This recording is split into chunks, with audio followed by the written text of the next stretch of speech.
Il y a toujours eu des conflits générationnels. Mes parents étaient en conflit avec leurs propres parents, moi j'étais en conflit avec les miens.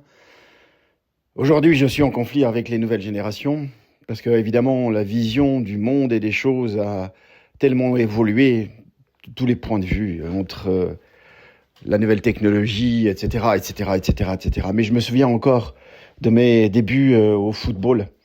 Et c'était vraiment très, très, très rudimentaire. On n'avait pas de chaussures, pas de tibia, pas d'équipement. Voilà. On avait un t-shirt qui donnait la couleur de notre équipe et c'était tout. Et rien d'autre. Mes premières chaussures, si mes souvenirs sont bons, je les ai eues 3-4 ans après que j'ai démarré le football. Sur le littoral de la mer Noire, il y avait des Tchécoslovaques qui venaient. Et quand ils venaient de chez eux, parce qu'ils avaient un petit peu plus de matos que nous en Roumanie, eh ben, ils amenaient des godasses, ils amenaient des t-shirts, des trainings, toutes ces choses-là. Et je me souviens que ma mère, pour me féliciter de mes bons résultats scolaires, m'avait acheté une paire de godasses. C'était des moulets noirs avec 2 tirets jaunes, je me souviens, et des lacets jaunes. Je me souviens, comme si c'était hier, de ma première paire de moulets. C'était des moulets en caoutchouc. Voilà. Mais c'était super pour moi. Je pense que je me souviens, j'ai dormi avec la première nuit. Ils étaient dans mon lit. Qu'est-ce que j'étais fier de ces paires de chaussures. Alors quand je parle de conflit générationnel, c'est que aujourd'hui je constate et je vois mes enfants ou les parents de mes enfants qui sont dans un projet Mbappé et que tristement ça me ramène à cette idée du football plaisir, du football dans lequel les gosses ne doivent pas subir de pression ni de la part des parents, ni de la part des entraîneurs ou des éducateurs. Ils doivent juste être là pour se faire du bien. Parce que de mes souvenirs, même si on aimait bien la gagne, l'essentiel était ailleurs. C'est-à-dire prendre du plaisir, s'amuser, se faire du bien, être avec des copains. Même la douche, après l'entraînement, c'était un moment exceptionnel parce que on n'avait pas toujours de l'eau chaude à la maison et au club il y avait de l'eau chaude et donc on était content d'y aller. Aujourd'hui, il y a des gosses, ils se lavent même plus.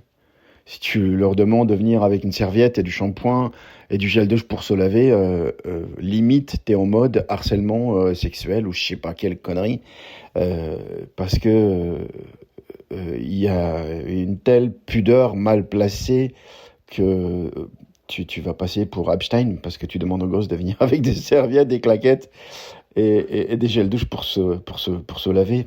Donc, toutes ces choses qui ont bien changé, je m'efforce encore, en tant que coach et en tant qu'éducateur par le sport, parce que je me vois plutôt comme ça qu'en tant que coach, d'apporter des choses différentes aux gosses, de leur donner la possibilité de croire que dans un projet commun, quelle qu'elle soit, sa forme, dans la vie comme dans le sport, on peut réussir à plusieurs, et on peut réussir si on se donne la peine de faire le nécessaire, faire les efforts et aussi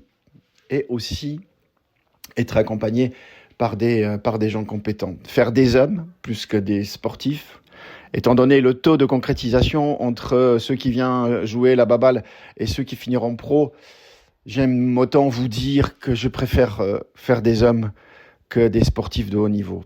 Et ça a toujours été ma vocation. Alors quand je vois des parents qui s'écharpent au bord du terrain pour un résultat en U11, en U13, j'ai mal au cœur. J'ai mal au cœur de tenter de leur expliquer que ces gosses n'iront plus au football dans 2 ans, dans 3 ans, et que toute la haine et tout cet déferlement d'agressivité, de violence que les parents déversent depuis le bord de terrain perturbe le gosse. Un gosse, quand il entend ses parents s'engueuler avec l'arbitre, l'entraîneur d'en face ou les joueurs d'en face, n'est plus là. Le gosse, il est totalement perturbé parce que c'est pas une situation très très simple à gérer, d'écouter les consignes du coach et en même temps être attentif à la tension qui se crée au bord du terrain. Chers parents, chers joueurs, chers enfants, laissez de côté tous ces éléments perturbateurs qui ne sont pas là pour la bonne cause, ne sont jamais là pour la bonne cause. S'engueuler, apporter de la violence sur un terrain n'est jamais la bonne solution. Et écoutez la parole d'un vieux sage comme moi. prenant du plaisir en faisant du sport, du foot, en l'occurrence, sans pour autant y mettre tous ces ingrédients violents qui ne font que salir notre discipline et notre sport. Écoutez la voix de la raison qui vous dit que même en cas de défaite, vous devez saluer votre adversaire et saluer l'arbitre. Et dites-vous bien que quelle qu'elle soit la raison de la défaite, les premiers responsables sommes nous, chacun en tant qu'individu. Pas l'arbitre, pas les joueurs d'en face, pas la météo, pas la guerre en Iran, non. Nous, en tant que joueurs, quand on commence à chercher des responsabilités ailleurs que chez nous, c'est un grave problème. Parce qu'on a oublié de faire une introspection et de se poser la question, qu'est-ce que j'ai fait moi pour faire avancer mon équipe, pas nécessairement pour la victoire, mais pour faire avancer mon équipe. Voilà quelques conseils de bon sens que je prodiguerai toujours, quel que soit l'endroit, le lieu et la catégorie que j'aurai la chance de conduire. Bonne continuation à vous. Prenez bien soin de vous.